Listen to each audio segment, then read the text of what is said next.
So mga idol, meron po nga pala akong ginawang Vietnam kite. At saka, so hindi nyo pa po ako kilala. Ako po si King. Pwede nyo po tawagin dyan. Kan po, pwede po ba kayong mag-like and subscribe sa channel namin? Ngayon lang po kasi kami nag-start. So, bukas po, hintayin nyo po yung part 2 ng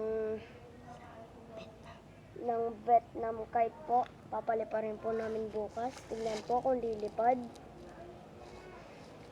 So, yun lang po ang aking masasabi mga idol. Kita-kits lang bukas. Bye!